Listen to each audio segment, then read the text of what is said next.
Hey, and welcome to another episode of the Who Dat Jedi podcast. This is episode 134. Did you miss us? We kind of took a week off because Dave went to the motherland of the Midwest. Dave, how was your trip? It was fine. There was a lot of driving. That's And the and, takeaway. and Kansas in the fall is nothing but brown, brown, brown. And it's like I Nebraska know. in the fall, unless you're lucky to see some trees. Then you might Well, get some that's pretty trees. And that's around the thing. Manhattan, I'll give you that. Manhattan is a very pretty area of Kansas, but then it's brown, brown. I went to Manhattan. We took a little day trip to see where my grandparents are buried and like show the kids kind of like their heritage and all that. But we also stopped by Manhattan, and that was the highlight of the trip for me because I got some ice cream there on campus um, and the kids got to sort of see where I went to school and all that. And then there was a really, really good Indian restaurant of all things in the middle of Manhattan, Kansas. You So know, I actually, there have been people who have said that like the best Indian restaurant they've ever been to is in Omaha, Nebraska. It's like, there's I don't know if it's, I mean, there's a large Indian population.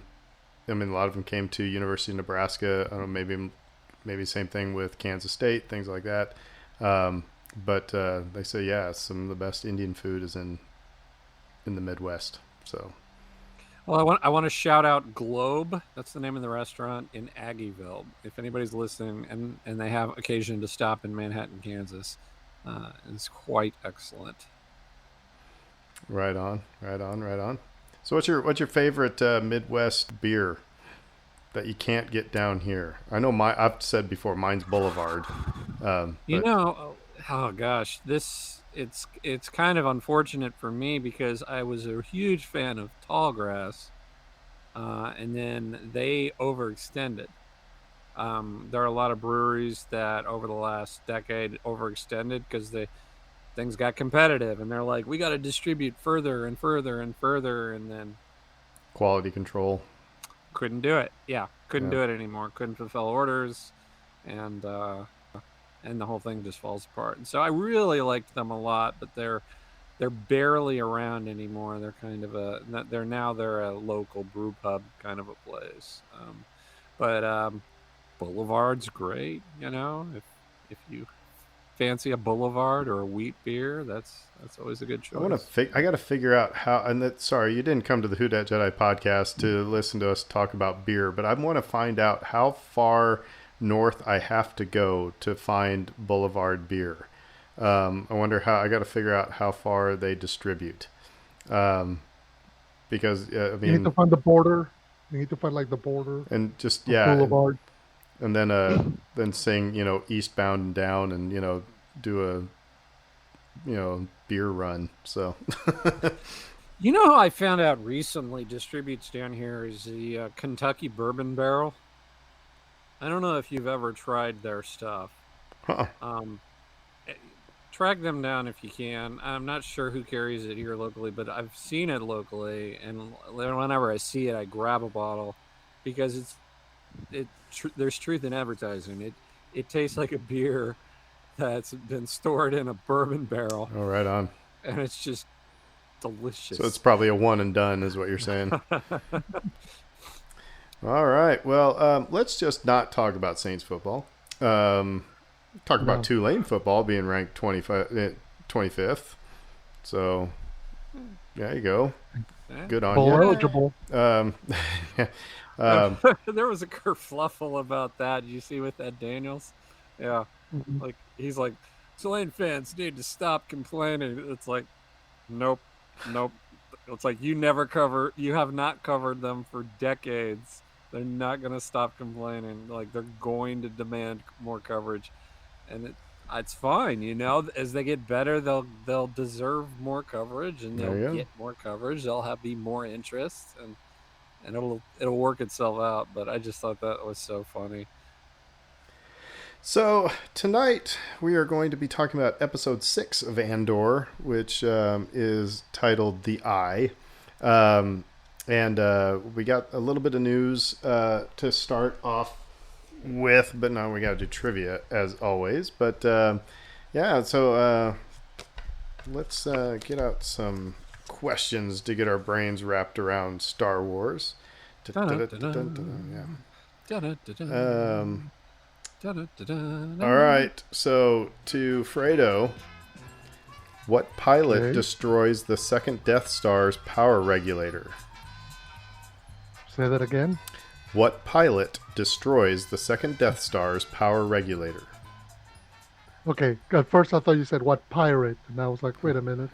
It's pilot. That would be Wedge Antilles, All right, so now for a bonus, what direction was that power regulator? right? No, I That's what I'm mean, thinking. Lando gives a cardinal direction, I think. I believe he says Oh, north, right? yeah, the North Power Yeah, Regulator. so anyway, that was. Yeah. You get the credit for Wedge Antilles. So, all right. Dun-dun-dun-dun-dun. All right, Dave. Who warns Chewbacca of an approaching stormtrooper squad in Cloud City?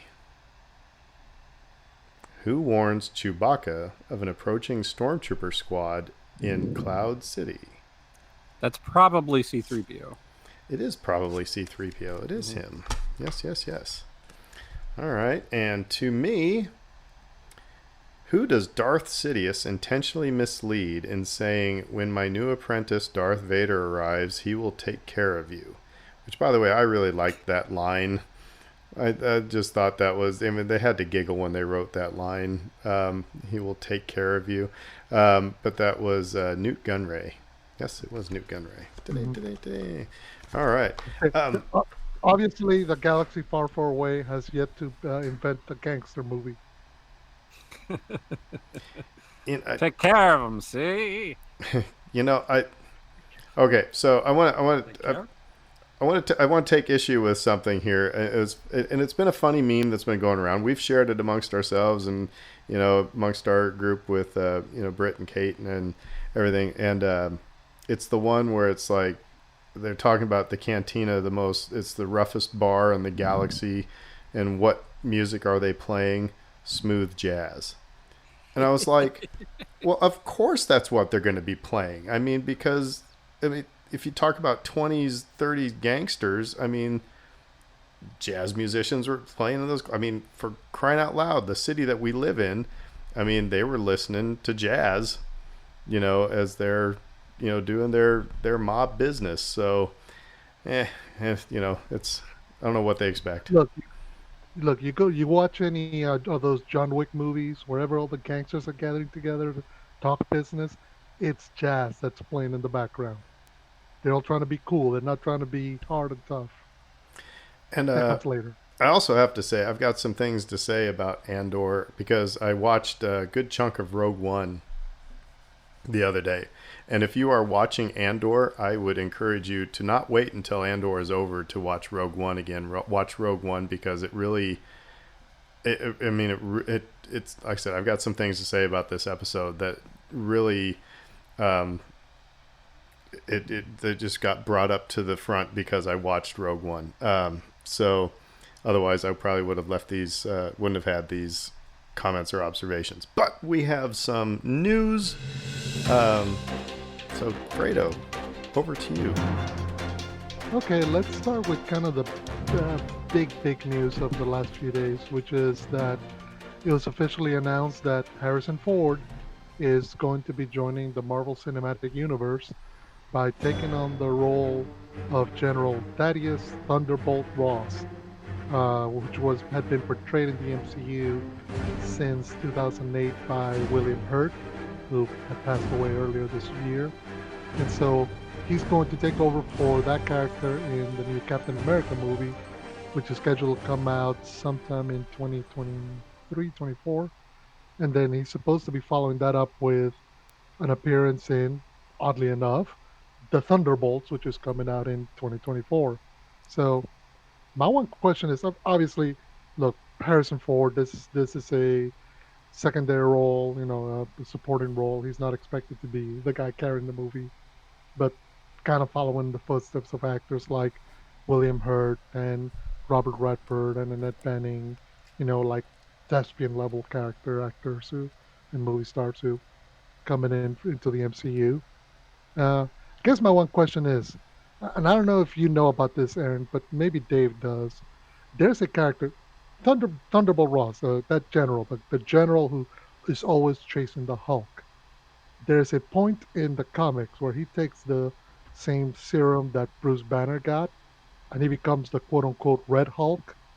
What are the odds that Harrison Ford will turn into the Red Hulk? I'd be entertained. I'll say that. Are we all caught up on She-Hulk here? Yes, yeah. I, I still got to see the finale, which I've heard is epic. So, Uh, but Okay. yes, go ahead. All right. okay. Well, I'll stay with. I want to say one thing about that real quick, Fredo, is temper Go, your go for expectations. Temper your it. expectations. Anyway, go ahead, Dave. Mhm. I liked it. I wouldn't go far But as saying epic, but anyway, go ahead, Dave. it was interesting. They made some creative choices. But I there's a lot in that finale that would point to there might be a Hulk movie at some point. Yeah. And I'll just leave it at that. Mhm. Um, and so like it really makes a lot of sense to recast the character, um, because I think there's a pretty good chance he's going to be really important over the next several TV series and films. The funny thing about Well, this, I and told you guys at when we were at Oktoberfest at Urban South, is that Kathy Kennedy lost her mind when they wanted to actually announce this at D23. When Harrison Ford comes Right. out to do his thing with Indiana Jones, Marvel wanted to make an announcement that he was doing, joining the MCU, and Kathy Kennedy was like, "No, you're not stealing the Indiana Jones thunder at all." And I just find that interesting that you would think that those you'd think that they would work a little bit better together. It's not like we're dealing with Warner Brothers and um, you know 21st Century DC. Fox. It's like you got it's the same company, But then of course I don't know. I worked for Google, and the amount of things that you know you would think that Google Slides and the Google Slides team and the Google Docs team would talk to each other. They didn't all that much, but anyway. um, I guess I'm kind of surprised that they didn't make that announcement at Comic Con, just because that's when they made the big reveal that Thunderbolts was going to be the big Phase Four finale, the big team up movie. yeah. Instead of an Avengers movie, again Thunderbolts. I'm surprised that that wasn't the moment when they didn't bring out Harrison Ford as the new Thunderbolt Ross, just because you had to know that you know kind of rubbing of shoulders between Marvel and Indiana Jones that might cause some friction. I don't know. I'm Man, it might surprised have they been didn't a take their maybe big the moment, which would have been a big moment. maybe the contract wasn't signed, sealed, and delivered. So, um, True. but anyway, no, that's interesting. So, um, Mhm. yeah, One good thing about Harrison Ford, he's not gonna leak anything from any script. He's not gonna be like Mark Ruffalo and Tom Holland revealing everything in media interviews. Right quick, next not big story, but just kind of reminder, as we're working about Andor, that next week we get our next animated show, Star Wars animated show, Tales of the Jedi, drops next Wednesday, I'm sorry, October 26th, and Dave Filoni is writing all but one of the episodes. Obviously, you got Ashley Eckstein returning back. What's interesting is you're also going to get Ian McDermott as Darth Sidious and oh, Liam Neeson back. So, Ian's done his voice. Apparently, he's also done the Emperor for Bad Batch Season 2. He had the little cameo at the end of Obi-Wan. And then Liam Neeson has already done, you know, the voice for Qui-Gon for Clone Wars. they So got Ian they're McDermott to not. do the end of Rebels. So, Hmm. yeah, Yeah, they've done it before. Basically, it's the core of the Clone Wars cast coming back. And yeah, we're going to get 6 episodes all on the same day, three focusing on a young Count Dooku, three focusing on a young Ahsoka Tano. And so it's just six in this, Yep, not six and so then far. six more to come, or No, just six. If you want to, I can give you the titles of nah. them So we'll jump into them when when we they watch drop. them. But interesting. All Yeah, right. yeah. I wonder if the idea is going to be similar to Visions, where they see what the temperature is, and then maybe we might get more down the line. Different characters, different stories. I'm sure Dave Filoni has a lot of Clone Wars things in his back pocket somewhere. So I don't know why. I just kept thinking Bad Batch was like right around the corner, but it's not until January. Hmm. Um, oh wow, yeah. I was going to ask about that. yeah, I was just like, I guess I was having an old man moment where I thought maybe I was conflating the two series or something, but I thought that was coming soon. I checked. I was like, oh, January. Well, this is like Hmm. a really good bridge to get us to that point, right? So, Right. Yeah. And I think because they're not, I mean, it's going to be stuff for fans of the Clone Wars and Rebels, but it's also going to give us a tiny bit more new stuff on these characters. There's not as much pressure, but it's going to be interesting. And you know, anytime you hear Ashley Eckstein doing Ahsoka, everybody's going to be happy. So and for the record, I do believe that the two stories are going to sort of cross link in some way. That's my theory. Yeah, I it'd won't be be interesting surprised to see how if it's about a young Count Dooku and a young Ahsoka Tano, how they mesh. how they would mesh. But we'll see. Yeah. We'll see. Um, yeah, we Last got. bit of news. Yep. Go Mhm. ahead. I was just going to say, kind of guiding us towards our main topic today. There was an interesting analysis of Andor's kind of audience engagement on Twitter. There was a bit of data analysis from Parrot Analytics, this guy by the name of Brandon Katz, who kind of showed how the various Disney Plus Star Wars shows have kind of engaged with audience. And basically says the most disappointing trend I've come across is that audience demand for Andor is overwhelmingly lower than either Mandalorian season 1 or 2, Book of Boba Fett, or Obi-Wan, despite the fact that it's easily the best Star Wars series by far. Now, that's his opinion, the Andor's quality. But he does show that in terms of engagement, yeah, it's the other shows had much initial higher engagement with their audience. So, and we're still waiting to hear about Nielsen ratings from Disney Plus pretty soon. But it's interesting. Yeah, I mean, like I said, I've got. We were talking about this before we started recording, and I think part of it is like we've talked about.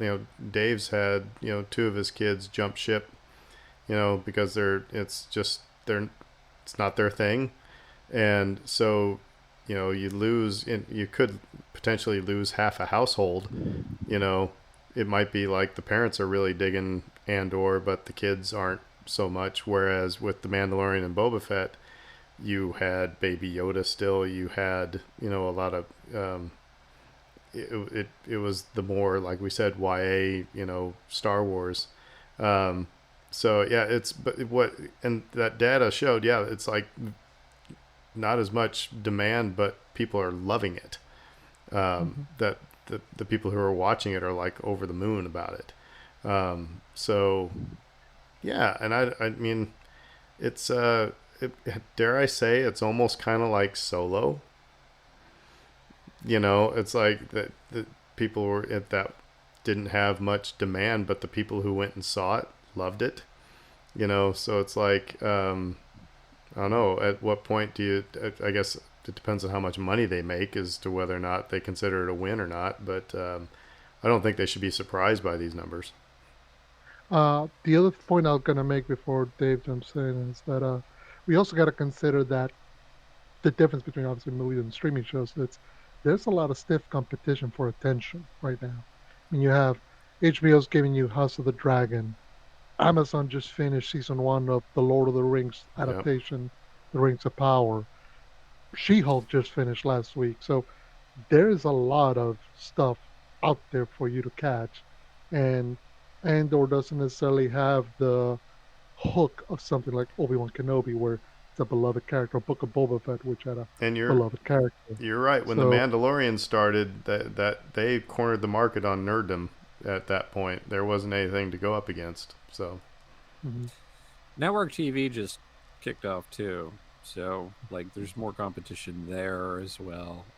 For anybody that watches network shows, I uh, still watch a couple. Monday night Uh, football, Thursday night football, Sunday night yeah, football. I yeah, mean, that's there's a lot. there's There is a lot.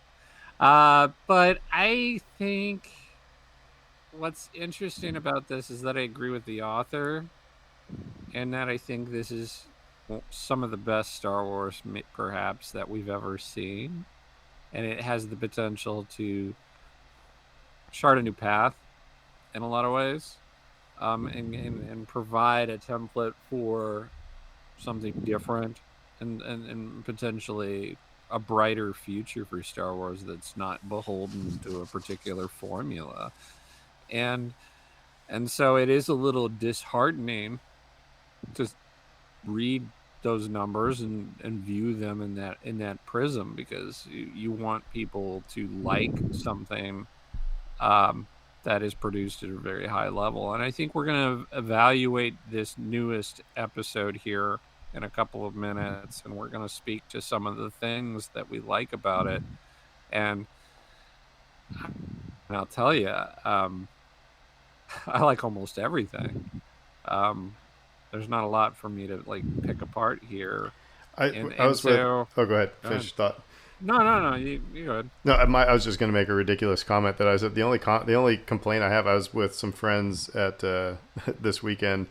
We were talking about it, and I said, my one complaint is that the blaster sounds don't sound like 1970s Star Wars blasters.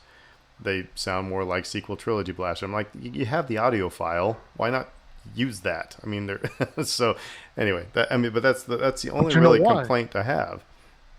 But you know why? Because those are not stormtroopers. Yeah, Yeah, yeah. but Han Solo's blaster. I mean, don't try to explain it away, Fredo. Um, There's a These are logic not. there, man. but okay, so They got the hand-me-downs. I so do want to say too, this is not. And again, the that one guy said that he liked it. This one guy sitting in this chair said he liked it. But I'm looking at Rotten Tomatoes. 91% of critics liked it. So like your Solo comparison isn't even, it's more well regarded by audiences and by critics than Solo was. And um and so it's even more disappointing in a way that people haven't really just embraced it with both arms yet. be interesting. Like I said, it'd be interesting for them to do a deeper dive as to why. Um, right now, it's just they just see the numbers, and it's kind of a guess. Um, so let's talk. What Well, I'll say one thing that I noticed. I mean, you talked about the adultness of it, right? And so you're segmenting your audience. There's certain people that aren't gonna, or are just not gonna be into it. Kids, for example. Fredo off air mentioned that the casuals may not be Yeah, it's not a. interested. This might be a show that is getting like the audience may be the diehard Star Wars fans who've been clamoring for this different thing, I, but I this might be the kind of show where it's just slightly different enough that it's not where somebody expecting another Mandalorian or another Obi-Wan. It's like, well, where's the cute alien or now kid? I anecdotally I can just tell you, my in-laws who were just here, they're really digging Andor, and my mother-in-law bailed on Book of Boba Fett because there was no Baby Yoda. She really liked Baby Yoda part of Mandalorian, and just was had a hard time with Book of Boba Fett, and I think they just kind of, meh. But Andor, they're digging. So I don't know. I guess that again, I can only speak from that aspect of it.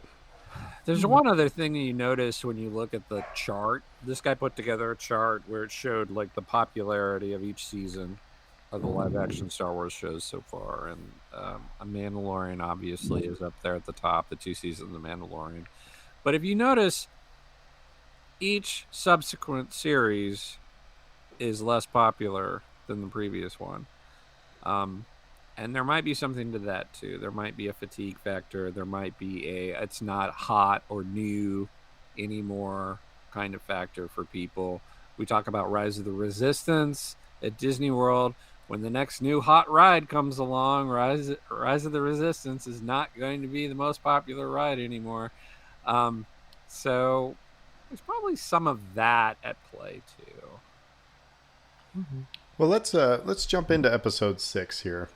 Um, and again, we don't have to go minute by minute, frame by frame through this. Just kind of talk about thoughts. So the basic, what the gist of it is that the event called the Eye, which is this celestial event, happens, and so the Empire generously lets the citizens of Alani, come and observe from from where they're supposed to watch it. Um, and it's so you have that going on, but this is when Cassian and his small group of rebels. That's when the heist is going to happen. They're going to go steal all the money and get out of town while the celestial event is at its peak, so that they can get away. And so, I mean, that's basically what's going down here. I want to talk about a few things about, like I said, I watched Rogue One and just a couple days ago, and thinking about this episode, these rebels, first of all, they are all scared to death. They're all scared to death. Actually, almost about ready to bail on the whole thing. Um, and so you fast forward to Rogue One, and even Cassian is not, you know, I mean, he's a little bit more solid. But anyway, you fast forward to Rogue One, and so in 5 years we're going to go from a group of about 7 people, scared to death and hopefully going to steal money, to launching their first major attack on the Empire in 5 years. And it's like, what? And what's interesting, the common thread here that stuck with me is like, it seems like Cassian is the backbone of the rebellion, because in Rogue One nobody wants to launch this attack. Jin's probably the backbone, but Cassian, then it's like that's when he finally gets his full backbone and says, "Yep, we're doing this." So I just want to throw that out real quick. It's just it seems, like I said, I was struck with. My first thought was, like I said, Cassian was the backbone. But I'm like, well, wait a minute, no, it took Jin to push him over the edge. So I don't know. Did that anything like that strike you in watching this? Just their, like I said, just their whole. And I don't know why my dogs are going nuts at this point, but just their whole timid nature to this heist. Yeah, I think what's interesting is there's almost a sense of, okay, once we say the word go, there's no pulling it back. There's no uh, putting that toothpaste back in the tube. We're committed all the way through. And there's very much a fear on the part of Val, who's the lead, supposed to be the team leader, as to how to make, whether or not to give that order, even though, we've seen Cassian and Tamarin, I'm sorry, and the rest of the team already in position, like they're inside. And but she's still struggling. It takes her girlfriend Cinta to go, yeah, you gotta say the go, otherwise it's not happening. So I think it's kind of showing us the humanity in a way that there is no safety net for these people. This is not, oh, we're committed to the cause 100%, Well, and which is something that kind of gets we grew revealed. up we grew up with the Mhm. rebellion, with all right, guys, we're going to go blow up the Death Star. They looked organized in A New Hope when I was 4 years old. It didn't look like a ragtag anything. And so yeah, it's so this is really neat to see the oh crud, should we do this? I keep putting myself in the shoes of the rebels here. It's really easy for us to do that as audience members, especially if you personally have never served in the military. And you think about like, well, what would my approach be in this scenario? So I have not part of an elite military force that trains me a certain way to make me into, for lack of a better term, a killing machine. Somebody that can follow orders, do it without thinking, and get the job done. They're not. They are not that. There are people who believe in a cause, who think they have a good idea, maybe a good plan here. They think they can get it done, but and they're doing as much training as they can do to prepare themselves. But when the moment comes, are they going to be able to do it? And so, like, that just rings so true to me. Um, yeah. And I think in a way they're not even, because this is happening at about the same time that Rebels is happening, and they're nowhere near as gelled as a unit as the crew of the Ghost. When we saw them doing their heist and their adventures, yeah, they're disparate characters, but they were functioning as a team. The group put together in Aldani to do this heist, they've been spending months together, and even at the moment of action, they're still not quite in sync. And so it's interesting because it kind of shows you that, yeah, this is not organized. That there's no, history books in the future will may write, oh, and they did this and this happened and this happened. But when you start looking at it on the, lift the hood and start looking at what really happens, it's far less certain, But far more chaotic. and again, it's very similar to.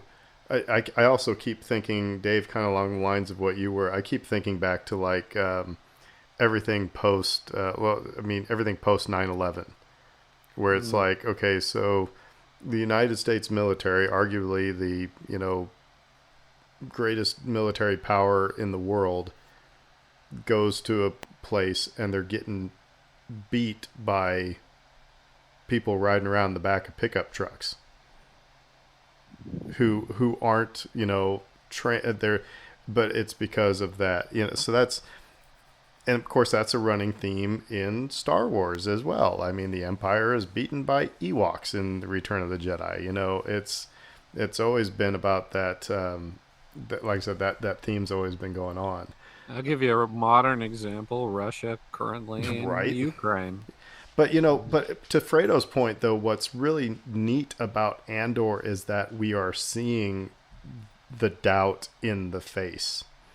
We're seeing the hesitation. We're seeing the grief and loss. Like I said, in the original trilogy, it was like, yeah, we're the rebels going against the Empire, but they kind of puffed up their chests, and that you never saw them go. The most you ever saw was Luke say, "I shouldn't have come. I'm jeopardizing the mission." You know, but they never thought, "Should we do this?" Hmm. So this is very much a human show. And this Mhm. might be jumping ahead a little bit, but you understand later in the episode why they might have had a little bit of trepidation in term morally speaking. Because part of their plan involves kidnapping this man's family. I said to Brittany as we were watching, I said it is a fine line. I've said it before, maybe on this show. It's a fine line between you know terrorists and noble Freedom warrior. fighter. Yeah. And yeah, freedom fight. It's like one. It's, I mean, gosh, you keep coming from that certain point of view type of thing. It's like, if you were to if those weren't the heroes of the show, we would have thought that is awful what they're doing.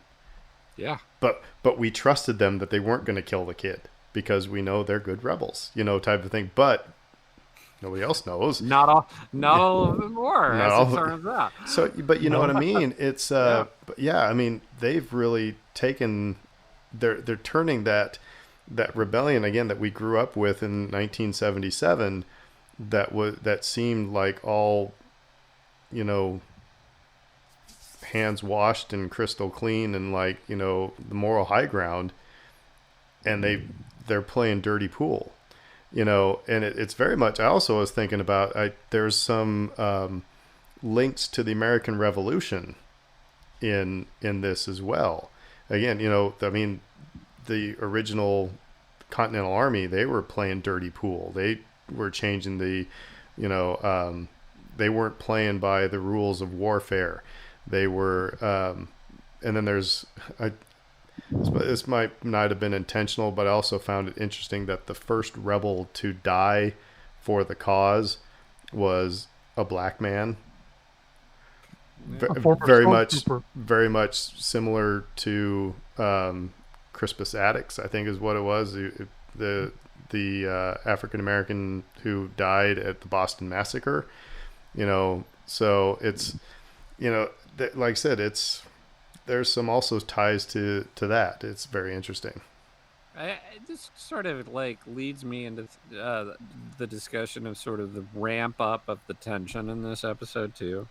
We're talking about things that we like about this series and the slow burn, the Hitchcockian approach to building the tension and building it and building it and building it. I think I remarked to my wife partway through the episode, a lot of innocent people are going to die in this episode. Like I thought for sure the people doing the viewing who had nothing to do with any of this were going to end up in the firing line in some way.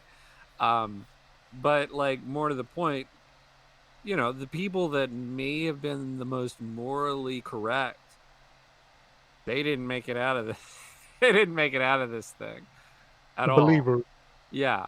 The believer, again, the defectors, who were like, we were affiliated with the Empire, but not anymore. It's no good. We're trying to do the right thing. We think both of them died. And then, yeah, like you said, the true believer, and okay. So talking about the true believer, there was an interesting interaction with he and Cassian at the beginning where he was struggling with the very thing that we were talking about. He's like, he was basically saying, at the beginning, mercenaries bad, but now he's like, well, maybe mercenaries are necessary, So it's his idea of it seemed like he had a very more noble goal. We don't know what's in his manifesto. We know it's been handed off to Cassian. And that's now the interesting thing here is like, okay, where's this going to come into play? But like I said, he was struggling with, do we use mercenaries? Do we play dirty pool? Well, okay, maybe we have to. I think a lot of people go into wars with very, clear heads and, noble thoughts. And then it's like, all of a sudden you start seeing what's actually going on. And it's like, okay, it's not a noble thing. The best stories about war tend to do this, right? I think back, I don't know why, but I thought back to Saving Private Ryan. Have you guys seen that one? Mm-hmm. Yep. Well, there's a moment. If I'm remembering, it's been a while since I've seen it, right? But if I remember correctly, there's a moment where they encounter a German soldier, and he begs for his life. F Hitler, don't kill me. I'm on your side. Please don't kill me. They let him go because they think that's the right thing to do in that moment. and he comes back and he kills one of their party later on Yep. in a very gruesome manner. And it just sort of like shocks you to your senses in a way because you think I'm doing the right thing. I'm making a moral choice here, and yet ultimately it's not the correct choice. Because war just has a way of sort of blurring those lines. Well, and these are things we struggle with. I mean, let's not talk about war. Let's talk about within politics. It's like Brittany and I often have the conversation is like, why doesn't our side do what that side's doing? We tend to we tend not to play by the same rules. Like, well, why shouldn't we? Why don't we, get down in the gutter as well? And it would probably be far more effective. But then would you want to be a part of that party? Those are the things we all struggle with. It's like, it's a very, again, that's why this show is, it's not just about Star Wars. It's about the human being. Stuff we're talking about right now ties directly into what Cassian does at the end of the episode. I mean, directly in with that. If we want to talk about that, we can. Yeah, let's jump Or we right to can it because that was right. Because, okay, spoiler alert. If you're listening to this, you've already probably been spoiled a little bit. But yeah, so Cassian shoots Skeen and kills him because Skeen says, "Hey, there's the ship. There's 90 million credits in there, and you get 45, I get 45, and off we go." And I'm actually thinking, I'd think about that deal. In that instance, I would think about that deal. And Cassian guns him down. So, Fredo, I think you wrote in this, or one of you two wrote this in, and said, why, I did. why did he shoot him? I think it's Yeah. about, I think it's a visual representation of, killing temptation. It's like, I think Cassian is starting to, it's like I was really starting to consider that. So it's kind of the, I don't know, gross equivalent of, flushing the cigarettes down the toilet, so you're not tempted by it. I don't know. Why do you think he gunned him down? Yeah. Part of me thinks that there is something about that because he is considering. You see it in his face that this isn't something where he's just going like, no, but he truly is. And by his action at the end, he kind of almost has to, uh, he gives the Sky Kyber to Val, says, give it back to Luthen. I'm taking my cut. I'm taking what I am owed for this job, taking 30,000 credits out of that, giving it to that guy for his ship. I know if I go and I'm not beholden to anybody. I think it's because he's come, it's, if anything, the experience has left Cassian changed. And old Cassian who was plotting and trying to make moves on Ferrex, and the Cassian that we meet in episodes 1, 2, and 3 probably would have taken Skeen up on that offer. It'd have been like, look, I'm out for myself. I don't care for nobody else, and let me do this and let me get out of here with this money. Whereas now the Cassian, after having gone through that experience, seen what these people suffered, seen what it means to do all this, it's almost like he wants to reject that side of himself that's agreeing with Skeen. And that's why he shoots him, because he knows if I walk away, if I tell him no and I walk away, he will shoot me. Because he's told me up front, he's a survivor. He's already got the drop on me once. I cannot turn my back on this man. I'm either agreeing with him and we're doing this, or I am not agreeing with him and I'm shooting him. Well, this was a Han shot first type of a deal. Yeah. Exactly. There was only going to be one answer going to come out of that didn't involve somebody getting shot. But I also think that that's an element of Cassian's development towards the character he's gonna become. It's somehow recognize know that there is a value to what the rebels just did, And that he before doesn't want to just steal from them. and before Dave jumps in, here's another little connection to Rogue One that I thought about. Cassian, I think he might say that he killed his first person in the first episode of um, Andor Mhm. when he gunned down the killed the Kmart security guys, um, and then he shoots and kills Skeen, and we know that he's between now and Rogue One. He's killing a lot of people. He had no problem shooting his friend in the back at the beginning of Rogue One, and his turning point is in Rogue One when he's got Galen Erso in his sights, and he takes his finger off the trigger. That's Mhm. because of Andor, because of these. We've only been 6 episodes in. Because of that, that has made that scene much more powerful in Rogue One, where you can see that's him making a decision and turning a corner in his journey and how he deals with things. Man's a killer at this point.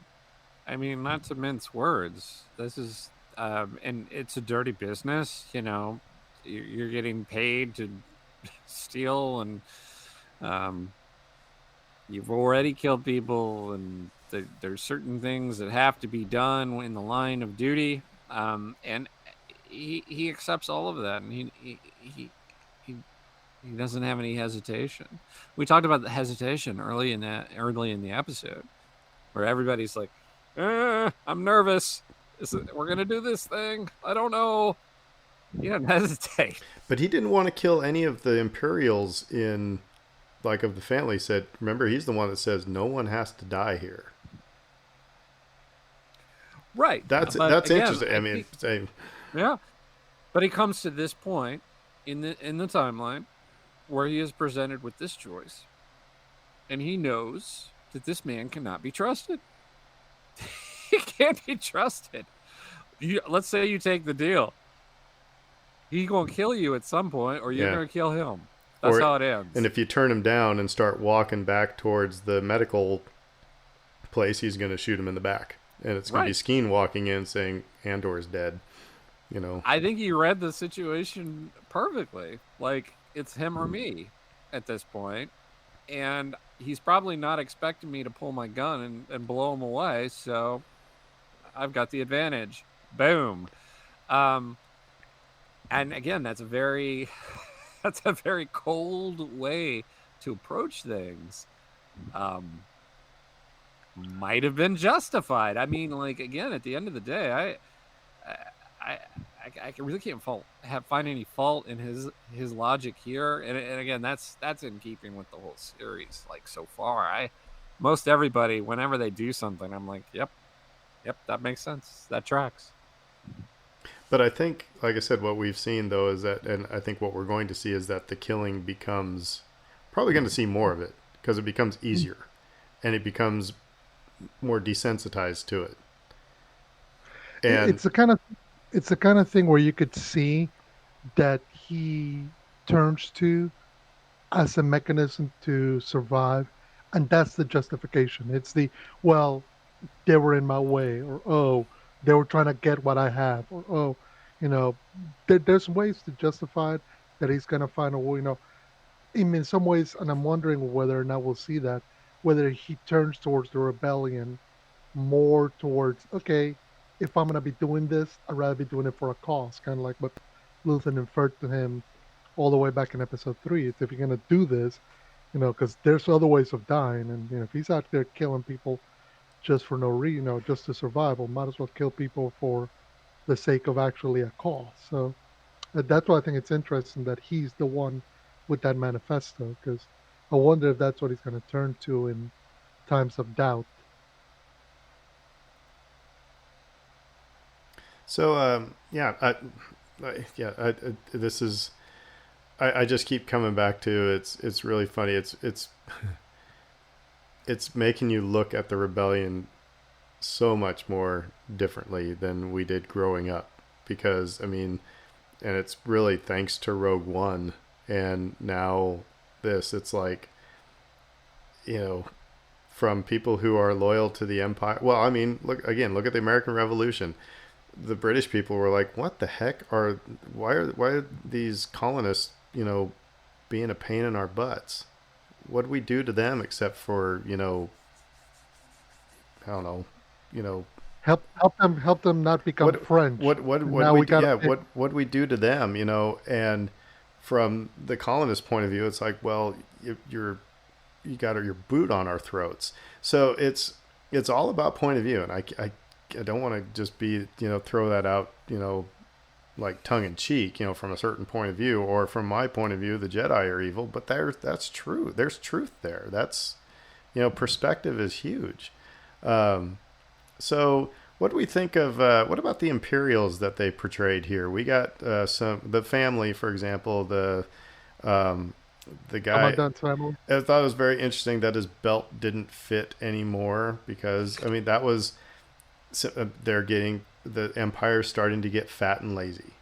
Hmm. That's the what it didn't. You don't have to go to English class to get that symbolism. That was pretty easy. They're getting fat and lazy, and that's why 7 people can steal 90 million credits or whatever it was. But what'd you think of the, like I said, all the Imperials, the family, the visiting engineer? I thought they served their purpose. I mean, like again, this is all very well constructed. That's the biggest thing that I'll circle back to is just the ramping up of the tension, the way things are shot, the acting, the characterization, the um, just the plot, and too. Like, I mean, we sort of glossed over like this whole idea of what they're trying to do here, but it's like we have our plan and we're going to do it. Yeah. Um, and then they're nervous about executing their plan. Okay, we're going to go. And then in typical fashion, and again, like this is what makes stories compelling. It all goes to crap. Yeah, It doesn't go the way that you plan it to go. Um, the communications jam works for a while, but then those guys are like, something weird's going on. Let's go check it out, right? They didn't plan for that. They didn't plan for um, there to be quite so much resistance from the guys that are trying to help them load the money in, and um, a lot of those little things just start adding up, and then eventually you're in a firefight. yeah. Um, and TIE fighters are chasing you, and Oh, it's just that was the coolest. This is the first time we ever saw somebody actually get into a TIE fighter in live action, and I mean, such a small little thing, but made me go, "Oh, that's so cool," to see them actually get into the cockpit of a TIE fighter. Um, yeah, it's like I said, I think what we're seeing a lot of. I mean, it really is building up towards episode 4, where like I said, the Empire's getting fat and lazy. We're also seeing the Senate being absolutely pointless. It's like watching C-SPAN on a Wednesday, when there's one person in the House chamber making a speech and nobody else is in there. Now, you know, like I said, remember what the Senate looked like in episode 3 and filled to the brim, and now there was like just a handful of people, while Mon Mothma was giving her speech. Um, No, so please keep your don't kill the Queens. keep Yeah. your head down and your mouth shut, and you'll make lots of money. yeah, Well, and also the power is no longer in the Senate. Hmm. The power has been shifted by the Empire's actions towards the Imperial machine. And I think that that's kind of what was interesting to me on watching the commandant, his family, the guy, the engineer who's there to do whatever inspection he needs to do, all the other stuff. It's the banality of evil. These are the guys who are punching in the clock, going to work, oppressing. We got up this morning, we had breakfast, we oppressed some people, had a light lunch, did a bit more oppressing, had a nice dinner. That's very much in the years since the fall of the Republic and the rise of the Empire, we've seen the way in which many people, and to be honest, this is the way it happens in real life. They switch the uniforms and just keep on trudging doing their job because it's their job, and they don't hmm consider what they're doing. I mean, the only discussion we get about the impact that the empire is having on Aldani is how the commandant telling the engineer, "Oh, we've started building. We said we'd escort the 5,000 or so people who make this religious pilgrimage, and then when obviously we knew they were going to turn us down, so we started putting in little refreshment centers or watering holes, taverns and you know uh, brothels to cause riots and fights and peel people off, so that by the time the group gets to the top of their holy place where they're going to watch the eye, it's less than 120. And they're like, by next year we're not even going to let them get up here. We're going to have to have flooded this valley. We're going to have them move up to another area." And they're talking about it as casually as they're talking about plans to install a new air compressor or Right. whatever, because that's the banality of evil. It's that we don't look at these people as people. We don't see ourselves as stewards of them. They're just in the way of what we need to do. I also like the way that they're shooting um, this, because the Senate, again, just comparing the way the Senate looked in episode 1, 2, and 3 to what it looked like in this episode. It's dark, Dingy. dingy. It's just, yeah, I think that that is a cool choice that they make, because it's also symbolic of the empire as a whole. It makes me wonder if you'd had a shot of the hallways in the center at that point, if the carpet would have been frayed and taped over with like duct tape or something. Right. What are the Empire's version of duct tape? In other words, there's not much money coming in to keep this illustrious building and august body running smoothly. You know, I wonder if they have enough. If every now and again one of the senatorial pods just kind of malfunctions and just leave it docked and who cares? One of the other neat Rogue One connections was when the believer, I can't remember what his name is. I believe it. Anyway, Nemec. Nemec. when he's telling Cassian to climb, and Mhm. it's actually in the It's a same. little callback. Yeah. It's in the same kind of timbre and tonality of when you know K2SO was telling him to climb, and I like I said, I think this show is going to make Rogue One even better. That's what I mean. I've already just 6 episodes in. That's the way I feel. So And not to like add too much symbolism to that statement, but climb. What does that mean for him spiritually and morally? Climb the sewers, climb out of the muck. yeah. You're better than this. Do better. Um, Here's my manifesto. Read it. Learn from it. There's more than just killing people for money. You can do better than that. Um, and it's lovely. Well, and it gets back to what I was saying earlier about he makes the decision to take the finger off the trigger when he sees Galen Erso. At the end of Rogue One, Jin wants to kill Krennic, Yeah. and he holds her back, says no, it's not worth it, I and won't do anything for you. that moment means more now, knowing where he has started.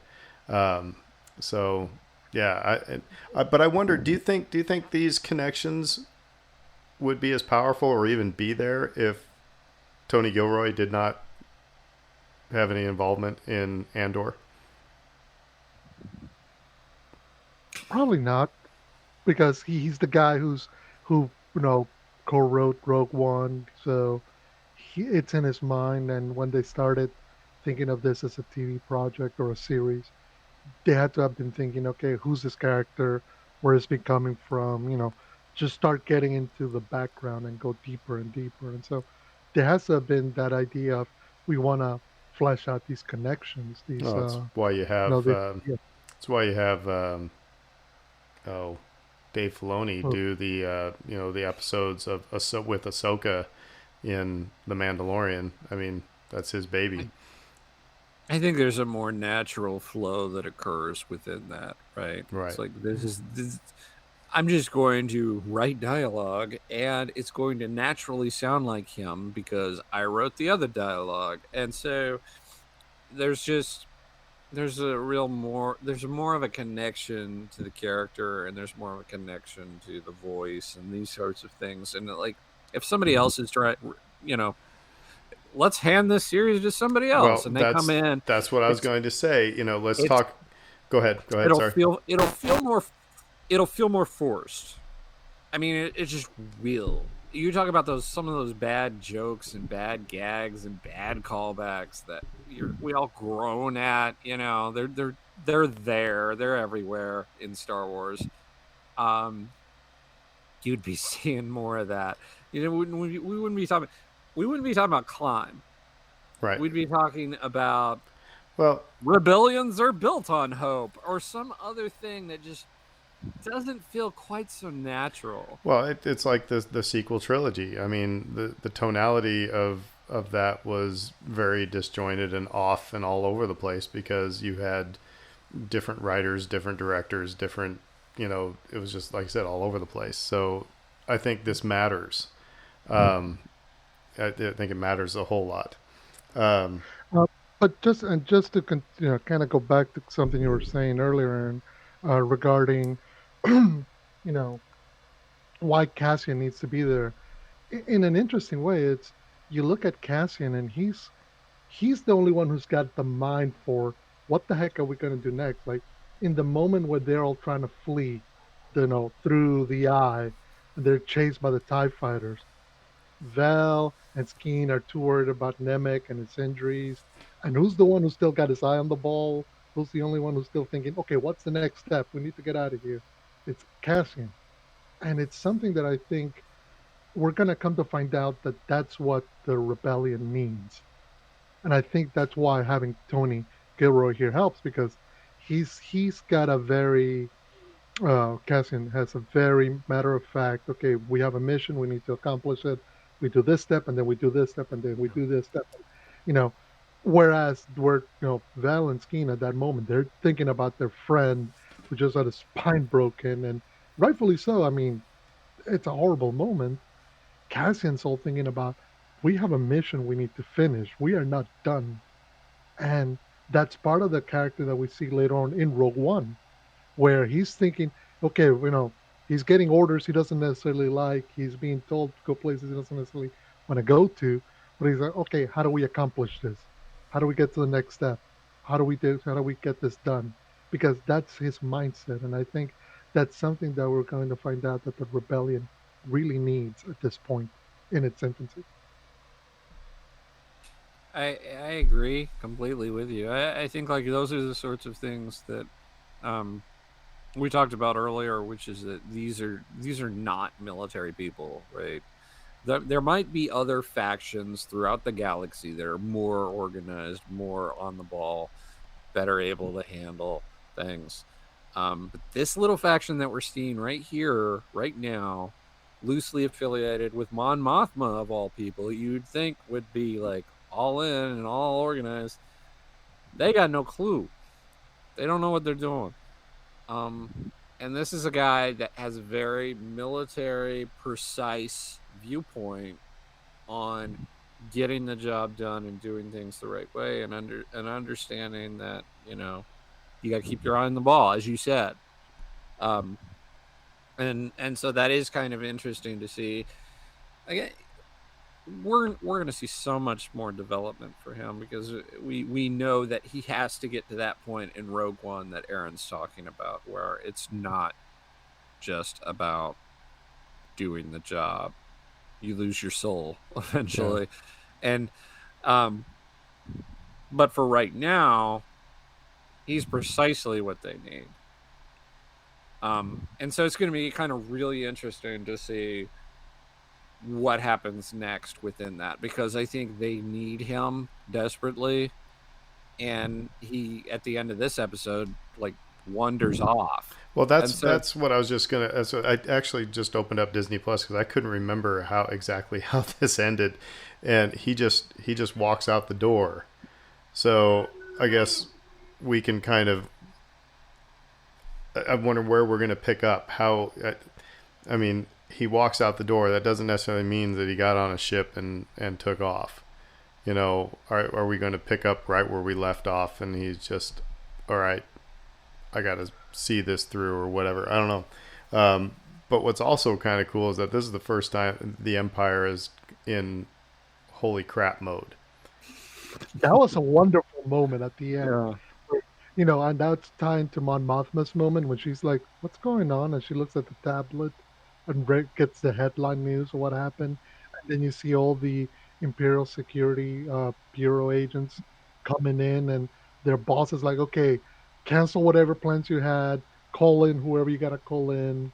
We need to respond to this in kind." And it's like, that's the first time that they got actually scared, which is interesting because you don't see, you've not seen them kind of react in this way. Even to the stuff that happened on Ferrex, they didn't respond to. They were like, yeah, there was some minor aid. There's some, local yokels would fought it out with the mall cops. Somebody go deal with that. This was more of a, okay, they actually came at us. What the heck? So do you So think? it's going to be interesting to see how they respond to it. So let me let's conclude with this question because it's actually one. If there is a complaint, it's that you get invested in characters and then they leave them. It's like the first 3 episodes, the people that he was interacting with, you got invested in those people, and then we left them. We had a foil who was the head mall cop, and we've left him. Now we've had the next arc where we've gotten with these rebels. Now, granted, a handful of them are dead. One was Cinta. Did she stay on planet? I think she did. Uh, Yeah, she wandered off, but they didn't. She didn't make it onto the ship, No. and she I'm probably one. Yeah, like I'm feeling like she's gonna get captured or something. But or Um, she might have her own ship kind of hit. Like that was part of yeah, the plan. but then yeah. We'll see. so are we? Do we just have to? Are we ever going to come get these characters back? Is there going to be a culmination where they're all in the same room again, or are the main characters in this show Cassian, Luthen, Mon Mothma, and the Imperials? The Mhm. ISB people. Are though is that basically the core, and just don't get emotionally attached to anybody else? Or do you think we're going to get some of them back? I think it'll be interesting to see a few of them back, particularly whenever we get, excuse me, whenever we get a leap forward in time, because we know we're gonna get them. Um, this next episode coming up, Tony Gilroy actually kind of intimated in interviews, which is going to be kind of self-contained. It's not going to be a three-story or a three-episode arc. It's going to be just its own little thing. So I wonder whether it's going to be Cassian heavy or Mon Mothma heavy, or if it's going to be Imperial heavy. But I think at some point it'll be interesting to see Cassian, the new Cassian, the more grown-up Cassian. Maybe go back to Ferrex, go back to see Marva, go back to see Bix, go back to see some of these old characters that he grew up with. Um, just because it'll create a nice juxtaposition. I imagine we'll see at some point Val, just because she's connected to Luthen. So there's not gonna be, they're gonna be like, okay, See, you know her, you know him, kind of thing. I don't think he's going to go back to where he was in the first 3 episodes, because he's now a big wanted man. Hmm. I mean, he's already wanted there, and now you got the Empire probably got him on tape somewhere. Um, anyway, Dave, what do you think? Are we going to get an end game moment with where everybody shows up, or are we just done with them after an episode? I suspect part of what they're doing here is showing that a person's actions have consequences, and so the people that he does leave in his wake are affected by interactions with him, and sometimes in profound ways. and I don't think you can just walk away from that. Those things have a tendency of coming back to you, and you having to reckon with them in some way. And I'm thinking specifically of Cyril, Mm-hmm. but there's probably some other characters here too that, like, I got beef with you, boy. Yeah, Like you may. is Cyril going to be the, Javert to Cassian's Jean Valjean? Sorry, I had to throw in a little bit of Les Miserables in there. There you go. So There you go. Yeah, well, but I think he'll turn back up. I think some of these other characters may turn back up too. But again, I think it'll serve the purpose of telling his story, which is that you can't just willy nilly roll through life indiscriminately killing people without it eventually affecting others and them coming back and you having to deal with that. well, any last thoughts on episode 6 of Andor before we sign off? The alarm went off a little bit ago, but Just right quick, beautifully shot episode. We really need to kind of understress that enough. And by the way, for major networks, streaming services looking to film at night, this is how you film at night, not however some other shows have been doing it. You know, just yeah. really well shot, really beautifully shot.